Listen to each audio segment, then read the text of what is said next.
What lens should you pick to cover a challenging, fast-paced documentary scene? What's the best way to hide a lav mic? How do you get over the regret of putting your heart into a film and it not going well? In this video, we're gonna go over all of that, plus many more questions that you asked when it comes to covering scenes as a documentary filmmaker.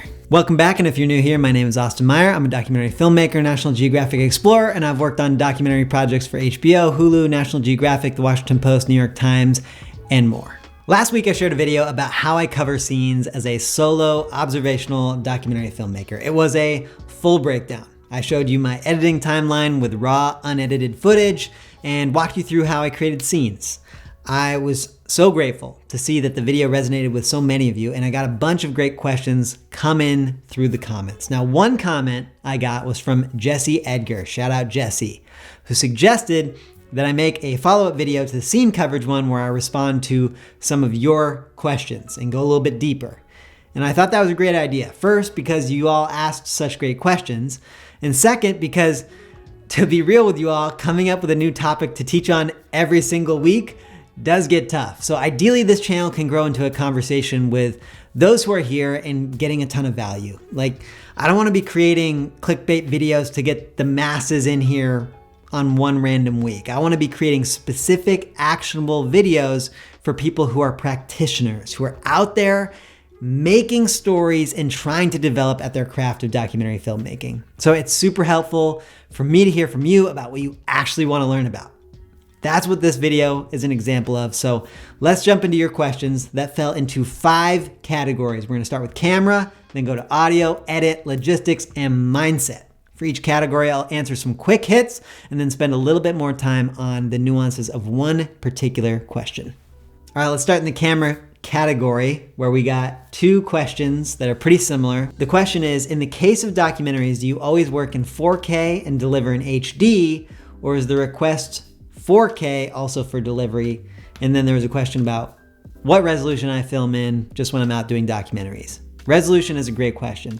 I am a big believer that when most people are trying to sell you on a camera by saying 4K, 6K, 8K, resolution doesn't mean shit, okay? Resolution, for the most part, no one can tell the difference between something that's HD, something that's 4K. These videos that I'm making, you would have no idea, I would have no idea if I shot these videos in HD or 4K. That being said, when I'm shooting most documentaries as a freelance cinematographer and I'm delivering those projects to all sorts of directors, I'm typically being asked to shoot in 4K and deliver in 4K. Now, that changes when I'm working for more quick turn video journalism outlets. So when I'm working for somewhere like Business Insider or somewhere like the Washington Post, places where there's an emphasis on the freelancer in the field turning around footage to an editorial outlet to edit as quick as possible and then get it out there, when there's an emphasis on the speed of turnaround, that's typically when I'm getting asked to shoot in 1080 and deliver to the client in 1080 because they need to turn it around. But when I'm working on my own personal documentary projects that are really meaningful to me, or I'm working on a Hulu production or kind of bigger budget, longer timeline, really timeline is the key there, productions, that's when we start working in 4K because it does give you a little bit more latitude with the sizing of clips in your post-production, being able to zoom in and still maintain good resolution. So that's pretty much what I did. In that particular scene you saw there, I was shooting in 4K because that's what the client asked me. But 4K is not something that I record in all the time. Plenty of the time I'm switching over to 1080. It's just based on the project, how much the project means to me, or the particular client I'm delivering to, and also those turnaround times. So some is 1080. This video you're watching right now is recorded in 1080 and then exported in 4K. So I get that little 4K button on the bottom corner of the screen. But also I do a lot in 4K as well. All right, let's move on to our next question from Bob Christ, or Bob Christ 1, who asks, would it be easier to maintain continuity on a situation like the first meeting scene if you had a small B cam a small Sony or something on a tripod locked off. And then that is something that I could always cut away to as I kind of wander with my main A camera that I'm recording with. Now that is a great question.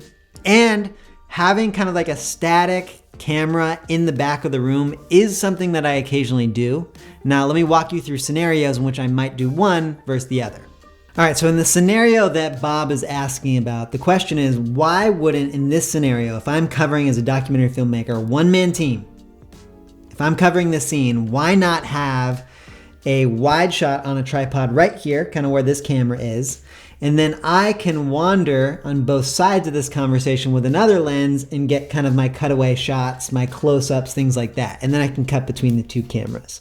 Now, the reason that I chose not to do that in this particular scenario is because the day was moving too fast.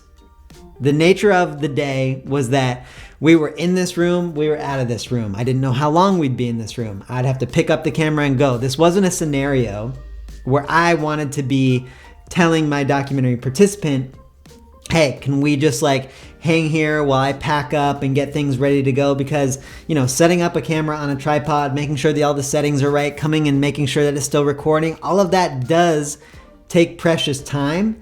And so based on the skill set that I've developed over the last decade, being able to cover scenes as a one-man team, I feel like it's more efficient and I know exactly what I have in the bag in a scenario where I'm moving very fast between one room to the next, or I don't know what's going to happen. Now on the other side, let's look at a scenario where I did exactly what Bob just asked about. Now this is a shoot that I recently did for the Washington Post, which was looking at the issue of bird flu, which is spreading across the United States and globally right now. So as you can see here, this camera is a Sony a7S III that is on a tripod at the back of this lecture hall. Now I was there to film a vet who was giving a presentation. So as you can see, I have this camera on the tripod in the back of the room, and then you have me over here on my other camera getting my close-ups of the speaker, but then I always have the ability to switch back to this main camera. Now the reason that I chose this setup for this scenario is because I knew we weren't going to be moving around quickly. I knew that I was going to be in this room as like my pretty much the main scene of the day. It was a very controlled setting. And the other reason that I knew that I could do this and have time to set up and we weren't going to be moving along, the other reason I chose to put a camera back here is because I wanted to have the screen up here on camera so that if I wanted to get slides from her presentation, I had an indication of when she's switching slides. So this is an example what I did exactly what Bob was asking about, where I do have that B cam on a tripod in the back, and then I roam with the A cam, getting the close-ups, getting the cutaways. It just depends on the exact scenario, the constraints of time, how much you're moving around, and what you need to capture on that moment. All right, the next question is from Jim Makos or Makos.com. Did you film on the 24-105 or the 24-70 lens? All right, so I've seen Jim in the comments a number of times, and I appreciate Jim having the lowdown on some of my favorite lenses for covering documentary scenes. Now, if I had two lenses, if I just had two lenses as a documentarian, I would choose the 24-70 and the 70-200. That would be my two lens package. But if I only had one lens, and that was the only lens I had, I would choose the 24-105. So those lenses, the 24-105, the 24-70, are my tried and true lenses that I use all the time. Now, looking over here at the scene that Jim is referring to, I am guessing, it's been a couple years since I shot this, but I'm guessing that I shot this on the 24-105s because of this cut right here. If you go from the wide shot to that shot right there, that feels like a 105 type zoom. Like I probably didn't even need to move from the tripod right here, just swivel a little bit and zoom in, and I get that nice tight shot where I start to get a little of that blurred background.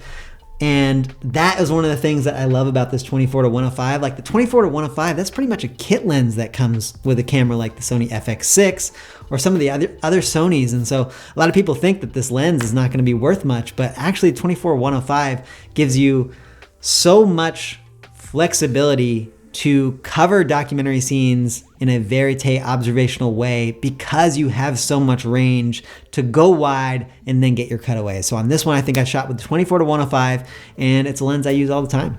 Next question from Soren. Soren asks about using a monopod. Why wouldn't I use a monopod in this situation? Now, covering a scene like this, where I'm roaming around this conference room, gathering cutaways, gathering these wides, this is a scenario where a monopod can be a great option. It's just based on your comfort level. And I would say 4 years ago, I probably would have covered this on a monopod.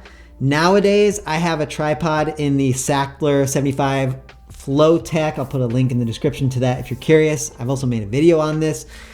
I can get up and down on that Flow Tech tripod so quickly that it's just made my use of the monopod a little less prevalent in my workflow. But monopod, still a great option. All right, and the last question in the camera section I want to spend a little bit more time on from Wild Patagonia Film 16. Do you still follow the 180-degree rule when it comes to this way of shooting? So like I said, let's dig into this one a little bit more. So for those unfamiliar, the 180-degree rule is a cinematography guideline that keeps the camera on one side of an imaginary line between characters in a scene. Now this is useful because it helps viewers understand spatial relationships and character positioning without confusion, especially during cuts between shots. So to answer your question, when I'm covering a scene as an observational documentary filmmaker, the 180-degree rule is something that I keep in mind and I'm aware of. And the more and more I do it, it's becoming instinct, but it is not a hard and fast rule that I keep. Now, when I enter a room like this, where I'm going to be covering this scene, I have a sense of the architecture of the room right when I walk in. So as you can see, we have this big wall and their chairs of multiple of the characters come up pretty far to the side of the walls. So I know that it's likely I'm not gonna be moving into those back corners to film this scene. It's just gonna be too disruptive for me to squeeze by people and get into those spaces. So if I'm gonna be drawing that 180-degree line in this scene, I know I'm not gonna be going over into those corners back here. So I pretty much draw my line, if you can imagine, like a vertical plane between this woman in the kind of bluish shirt and our main character in the scene who's in the white. So it kind of comes like that. That's kind of like the 180-degree rule that I am aware of just based on the architecture of the room.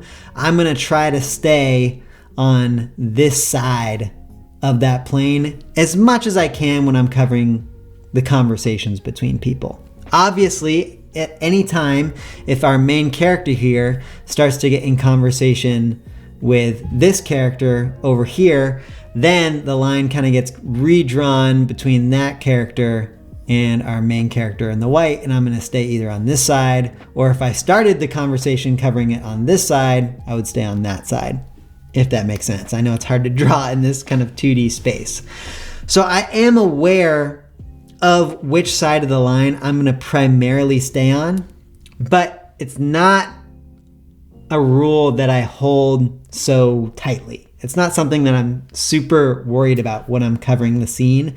You'll see me jump beyond that line, especially when I'm getting cutaways. You know, imagine there's a scenario where I'm trying to stay kind of on this side of the line over here, but then, you know, maybe this phone in the back, maybe it gets a text and that text is relevant to the story. Well, of course, I'm gonna jump over that line and kind of get an angle down at the phone.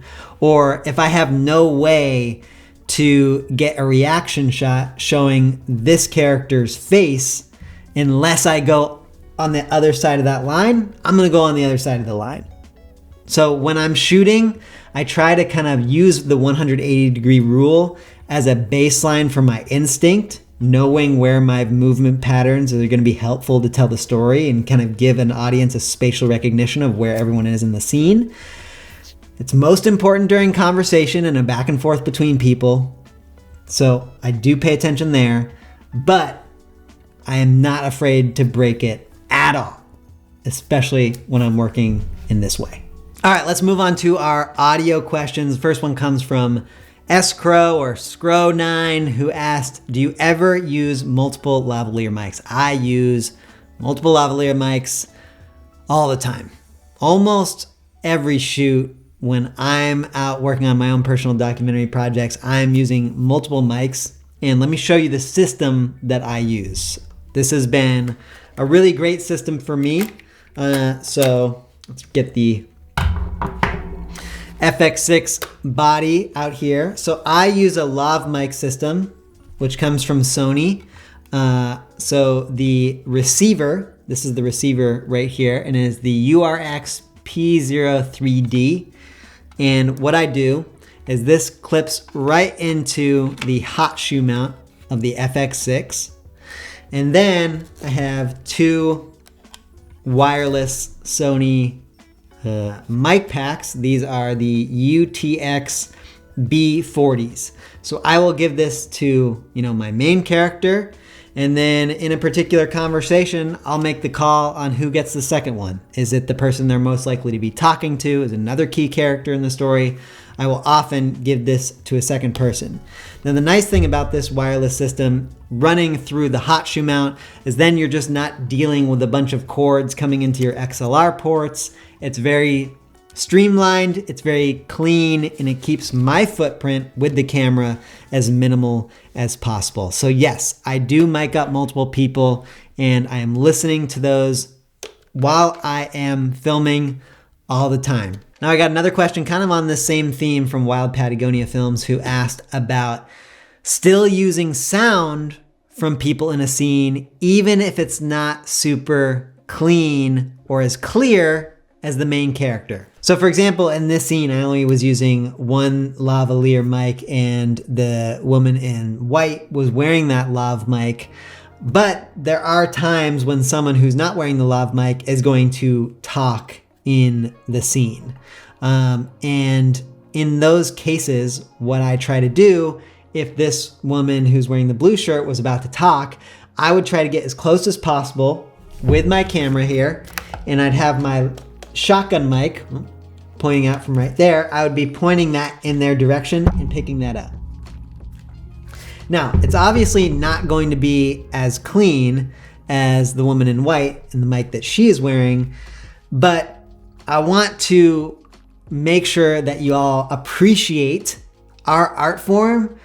Our art form is not about being so damn clean.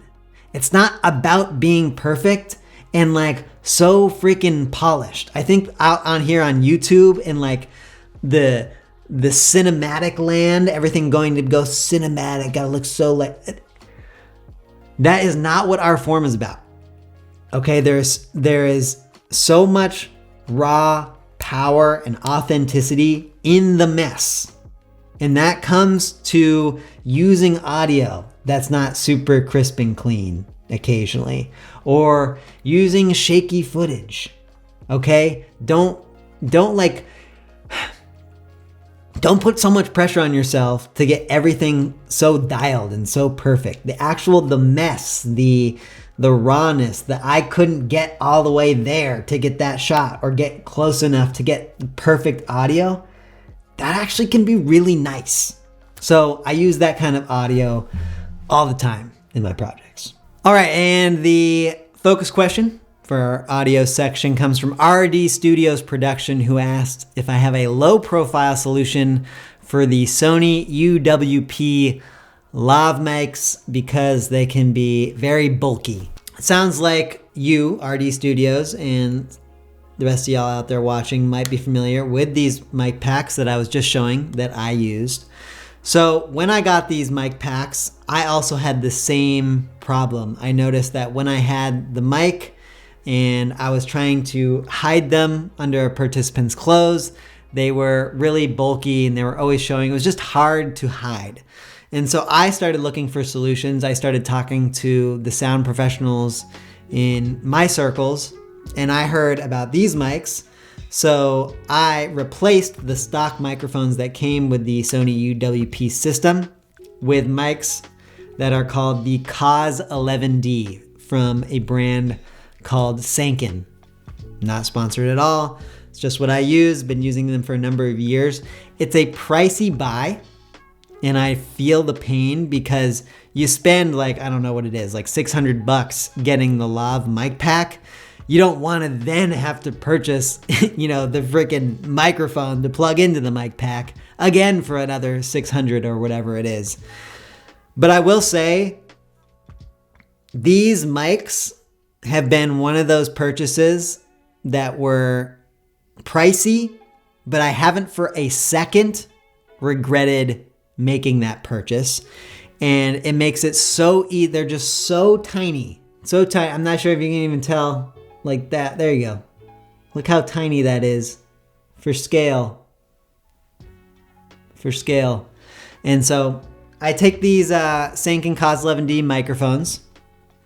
Then I have this little cover that I love from a company called Bumblebee, and it's specifically for this microphone, and it has like a little clothing guard on it to block from the rustling of clothes. So I just slip the mic in there, and then I use this tape. It's called men's grooming tape. And you get these little strips. And what I'll do is I'll take scissors and I will cut them the width of this little cover. And then what I'll do is I'll have people either stick it to the inside of their shirt, or if they're wearing an undershirt, sometimes I'll go just directly to that undershirt, but oftentimes it's to the inside of their top layer. And that's how I mic most of my subjects. It's very simple. Obviously based on clothing, sometimes it can get a little bit more complicated, but usually it's Cause 11D mic, top stick tape right to the back, and then tape to the inside of their outermost layer of clothing. And there you go. All right, let's go through some editing questions. First one again from RD Studios Productions, who asked, do you ever get room tone to help blend your cuts? I do get room tone. I would say I get it most frequently when I do interviews. In the scene that you saw me cover, this scene right here, again, we were in and then out of this room, and I knew it wasn't going to be like a key part of this story.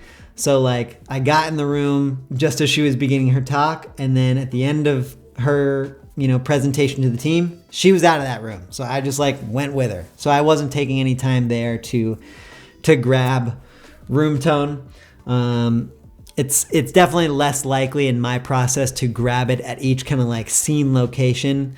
I find that it's more useful and I'm able to get it much easier when I'm doing interviews. So at the end of the interview, I'll just ask everybody if we could be quiet for 30, 45 seconds.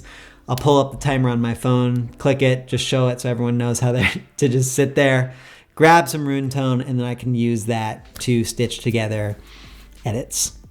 And then we got a question from Primary Technologies, who asked, do you put warp stabilizer on all or most of your clips? Primary Technologies, I put warp stabilizer on nearly none of my clips. As I said, I love the messiness. I love the shake of documentary filmmaking. Now, of course, I have my systems to give me a nice amount of shake for my aesthetics, for my taste. I try to be as still and smooth as possible. It's one of the reasons why I use a Cinesaddle. For those who haven't seen my video on the Cinesaddle, this is it. So I'll kind of hang this around my shoulder. I'll rest my camera on it. It gives a little bit of support for me to give my arms a break, but it also makes my movements a little bit smoother. But I'm just not worried about things being super smooth. And in fact, when everything is shot on either a gimbal or has warp stabilizer in a documentary production, to me it feels a little tacky. It just like doesn't feel like it has the texture that I love in documentary. So I hardly ever use warp stabilizer. Next category is logistics. We got a question from Larry Eber, who said, Austin, did you request everyone fill out a release form prior to any recording, or did you wait until you had gotten all of your shots before getting the release forms taken care of? I'm asking because I am getting ready to film a day at a location, and it's hard to predict who will interact with the main character. Love this question, and I love it because I can tell you're actually in the field working on projects and like running up against these complicated kind of interpersonal dynamics of getting people to sign release forms and the logistics of that. Now, the answer to this is very dependent on where you're filming, who you're filming with, what the scenario is. Now, particularly to your question on this documentary project, whether it was at the workplace where she was having this conversation with her team, or whether it was at her house during dinner, these were very controlled scenarios where everyone had already given access. We knew who was going to be in the room. We knew who was going to be being filmed. So these were all scenarios where I could get release forms signed ahead of times. But a lot of times I'm working in scenarios where I, like you, don't know who's going to interact with the main character. Then it's up to you whether you should film, like start filming, and then once you get a moment to talk to that individual, say, hey, you know, I'm doing this project. Do you mind if I get you to sign a release form? Are you comfortable with being on camera? Sometimes if you start filming people before you have asked, I have had the circumstance where they get a little upset that they're being filmed without asking for consent first. So it's just kind of feeling it out in the moment. But what I'll most often do is I will film my documentary characters with the people that they're naturally interacting with in the world. And then after the scene takes place, then I will go up to them, introduce who I am, what the project's about, and I will ask them to sign a release form. Now, ideally, you have a production assistant or a producer to help you with those release forms, because there are some times when you're filming where that can be a lot of people. But I don't always have that because I like to keep the team so small. So what I do is I use an app called, I'll put it on screen here. It's like Adobe Reader. And what I'll do is I will upload my release forms onto this app. So instead of carrying paper release forms and like a clipboard and pen, I just have digital ones on my phone that I'll give to the participant, and then they can just sign the form right there on my phone. And then I'll make a little note on the phone that says like, okay, this was the person on this date who interacted with my character and said this, you know, just so I know who that is, stash it in my pocket, we go on. So that's usually my process to answer your question, is find out who interacts with my character in the world, be personable as you go up to them and introduce your project, what it's going to be used for, where it could come out, and ask them to sign a release form on your phone, something super quick, and get on with it. All right, we're moving on to our last question, and this one is on mindset. This one comes from Luis Lazuka, who asks, how do you get over the guilt or the self-sabotage feeling of like, I missed the shot, or I could have gotten this shot and done something better? Such an important question. And I think about this in a couple ways. First is the just practical, logical way of approaching this. Can I do anything at this juncture to rectify the situation that I am regretting? If I can't, then why am I fixated on it? Because I can't do anything about it. If I can do something about it, then why am I sitting here feeling regret and just like beating myself up over it? Go do the something that can rectify it. So either way, the sitting and kind of stewing in the regret and self-pity is not productive for us. So that's kind of like the logical way I approach that scenario.